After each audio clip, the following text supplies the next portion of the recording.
दोस्तों, हम सभी जानते हैं कि हमारे देश को कई नामों से पुकारा जाता है, हिंदुस्तान, भारत और इंडिया। लेकिन इन तीनों शब्दों में से दो शब्दों का इस्तेमाल हम सिर्फ अपने देश में ही करते हैं, बाकी एक शब्द का इस्तेमाल हम दूसरी कंट्रीज में करते हैं। जैसे कहीं हम दूसरी कंट्रीज में जाते हैं तो हम ये नहीं कहते कि हम भारत या हिंदुस्तान से आए हैं, हम कहते हैं कि हम इंडिया से हैं। ऐसा इसलिए क्योंकि जब कभी हमारे देश का जिक्र दूसरे देशों में होता है तो इंडिया नाम से ही, चाहे वो देश की तरक्की की बात हो या देश की संस्कृति की। अगर देखें तो हमारी पहचान दूसरे देशों में इंडिया नाम से ही है। लेकिन अब इन गौरवशाली नामों का इस्तेमाल पॉलिटिक्स पर्पस के लिए किया जा रहा है। कहा जा रहा है कि सरकार इंडिया नाम हटाकर सिर्फ भारत करने वाली है। हालांकि कॉन्स्टिट्यूशन के आर्टिकल 1 में दोनों शब्दों का मतलब एक ही है, लेकिन फिर भी ऐसा क्यों किया जा रहा है और ये पॉलिटिकल मुद्दा कैसे बना, इसको जानने की कोशिश करते हैं। देश का नाम अब इंडिया की जगह भारत रखने की मांग उठने लगी। देश का नाम भारत हो या इंडिया, इसको लेकर अब एक नई बहस छिड़ गई है। नाम भारत है, ये रहना चाहिए, उनको गुलामी की मानसिकता से बाहर आना चाहिए। भारत की संस्कृति से पहचान है, इंडिया की संस्कृति से नहीं पहचान। हम सब लोग इंडिया शब्द का उपयोग करना छोड़ दें और भारत शब्द का उपयोग करना प्रारंभ करें। देश को इंडिया से केवल भारत बनाने की बात अगर देखें तो आज से 74 साल पहले 1949 में की गई थी, जब देश को आज़ाद हुए 2 साल हुए थे और पहली बार देश के नामकरण के लिए 18 सितंबर को कॉन्स्टिट्यूशन असेंबली में बैठक की गई थी।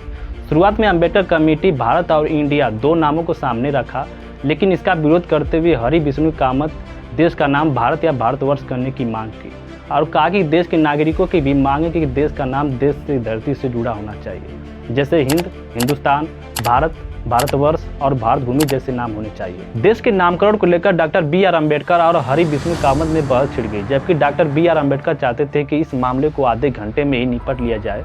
लेकिन इस पर लंबी बहस चली, जिसमें कामत ने उन लोगों के सवालों का भी जवाब दिया जो ये पूछ रहे थे कि इस नाम की ज़रूरत क्या है। कामत ने कहा कि सवाल सिर्फ नाम का नहीं है, नाम में छिपी राष्ट्रीयता और आत्मीयता का है, जिसे लेकर कामत अपने भाषण में आयरलैंड का भी हवाला देते हुए कहा कि देश को इंडिया दैट इज भारत कहना ठीक नहीं है।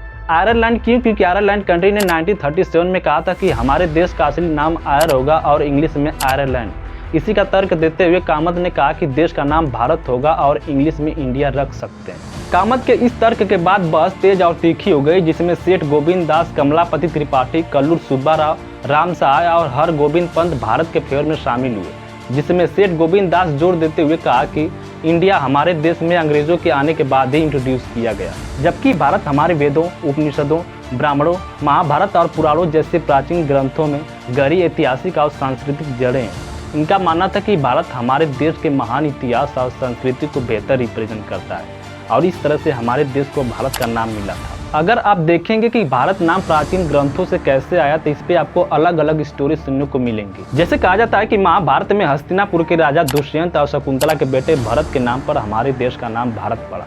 तो वहीं यह भी कहा जाता है कि भरत नाम से एक सम्राट भी थे जिन्हें चारों दिशाओं की धरती का स्वामी माना जाता था। कहा जाता है कि इनके नाम पर देश का नाम भारतवर्ष रखा जाना था। तो वहीं यह भी कहा जाता है कि रामायण में राम जी के छोटे भाई भरत के नाम पर देश का नाम भारत पड़ा। इसके अलावा कहा जाता है कि कृष्ण पुराण में जब ऋषभदेव वनवास लिया था तो उन्होंने अपने बड़े बेटों को उत्तराधिकारी बनाया था। कहा जाता है कि इनके नाम पर देश का नाम भारत पड़ा।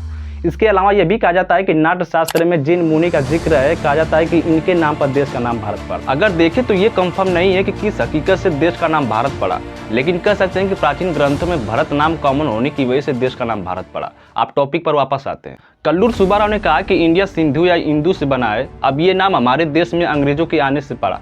दरअसल अंग्रेज जब भारत आए थे तो वह सिंधु नदी को इंदु नदी कहकर पुकारते थे। सिंधु एक संस्कृत वर्ड था तो उनको कहने में ये प्रॉब्लम होती थी, इसलिए वो सिंधु को इंदु कहते थे और इस तरह से इंदु से इंडिया हो गया। और हिंदू की बात करें तो जब तुर्की और ईरानी के लोग भारत आए थे तो ये सिंधु घाटी से इंटर किए थे। यह स को ह कहते थे, जिसकी वजह से ये सिंधु को हिंदू कहकर बुलाते थे और वहाँ के निवासियों को हिंदू का और इस तरह हिंदुओं के देश को हिंदुस्तान का नाम मिला। अब 1949 में हुए डिबेट पर वापस आए तो सुब्बाराव ने हिंदी भाषा को भारत की भावना के अकॉर्डिंग देश का नाम बदलकर भारतीय रखने का भी प्रस्ताव रखा। दूसरी तरफ राम सहाय ने कई भारतीय सेक्टरों का हवाला देते हुए भारत का समर्थन किया।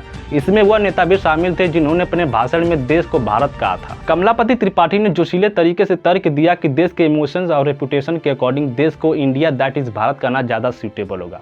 इन्होंने जोर देते हुए कहा कि सदियों विदेशियों के शासक के बावजूद भी भारत नाम कायम है।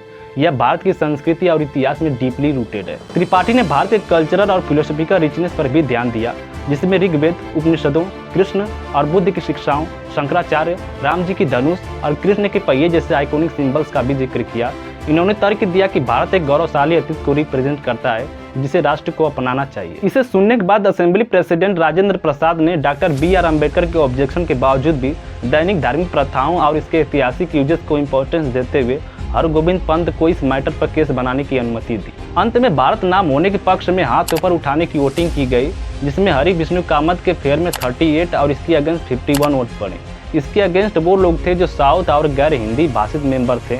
नतीजा यह हुआ कि इंडिया दैट इज भारत नाम ही स्टेट ऑफ यूनियन होगा, ये प्रीडोमिनेंट हुआ। और कॉन्स्टिट्यूशन के आर्टिकल 1 में देश का नाम इंडिया दैट इज भारत दोनों नाम स्टेट ऑफ यूनियन होगा, ये लिखा गया। उस वक्त कई लोगों की असहमति के चलते देश का नाम इंडिया मीन्स भारत नहीं हो पाया। फिर जून 2020 में कॉन्स्टिट्यूशन से इंडिया नाम हटाने और केवल भारत बनाए रखने की मांग उठी, जिसे लेकर सुप्रीम कोर्ट में एक पिटीशन डाली गई। लेकिन सुप्रीम कोर्ट ने इस पिटीशन को खारिज कर दिया, यह कहते हुए कि कॉन्स्टिट्यूशन में इंडिया को पहले से ही भारत माना जाता है। अब देश को इंडिया से केवल भारत बनाने की बात एक बार फिर उठी है और फिर एक बार भारत अपनी ऐतिहासिक पहचान पाने की कोशिश में आगे बढ़ चला है। इसीलिए इंडिया से पहले भारत होने की आवाज़ जोर पकड़ रही है। ज़्यादा जोर तो तब पकड़ ली जब G20 समिट के लिए भेजे गए 20 देशों के नेताओं के डिनर इन्विटेशन कार्ड पर द प्रेसिडेंट ऑफ इंडिया की जगह द प्रेसिडेंट ऑफ भारत लिखा गया। यह वर्ड पूरे देश में सियासी हलचल मचा दी कि गवर्नमेंट देश का नाम इंडिया हटाकर केवल भारत करने वाली है। इसके अलावा इस बात पर जोर देने वाली 3 और भी वजह मौजूद है। पहला, G20 मीटिंग में अधिकारियों के आइडेंटिटी कार्ड सामने आए जिसपे इंडिया की जगह भारत लिखा हुआ था।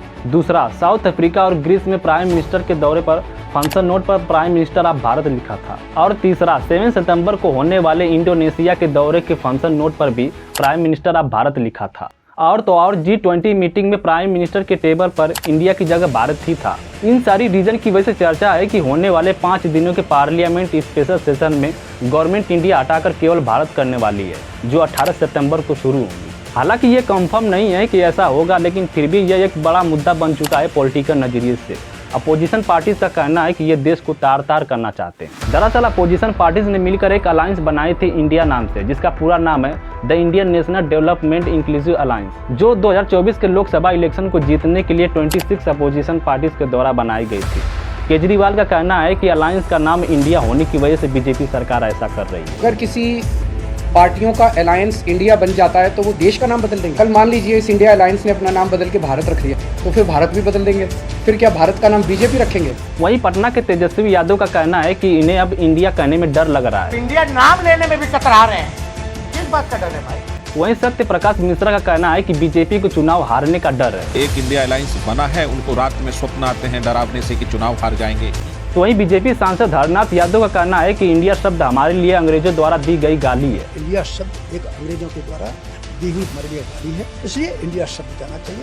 तो वहीं बीजेपी सांसद नरेश बंसल का भी कहना है कि इंडिया शब्द गुलामी का प्रतीक है। नाम भारत है, ये रहना चाहिए, इनको गुलामी की मानसिकता से बाहर आना चाहिए। अगर देखें तो इंडिया और भारत ये 2 ऐसे शब्द हैं कि इन दोनों शब्दों को एक दूसरे से अलग कर पाना बहुत ही मुश्किल है, क्योंकि इन दोनों शब्दों का इस्तेमाल लोग बखूबी बेहतर तरीके से करते हैं। जो लोगों के लिए इंडिया का मतलब भारत और भारत का मतलब इंडिया है, तो ऐसे में लोगों से केवल भारत का हलवाना बहुत ही मुश्किल है। वैसे भी अगर सोशल मीडिया पर भी देखें तो लोग भारत से ज़्यादा इंडिया नाम का इस्तेमाल करते हैं, तो ऐसे में देश से इंडिया हटाकर केवल भारत करने की पॉसिबिलिटी बिल्कुल ना के बराबर। फिर भी इस केस को लेकर असल में क्या होगा ये तो होने वाले पार्लियामेंटिंग के बाद ही पता चलेगा। हालांकि अनुराग ठाकुर का कहना है कि ये केवल अफवाहें हैं, इंडिया को हटाया नहीं जाएगा। तो इस वीडियो में बस इतना ही। तो चलिए मिलते हैं अगली वीडियो में किसी नए टॉपिक के साथ।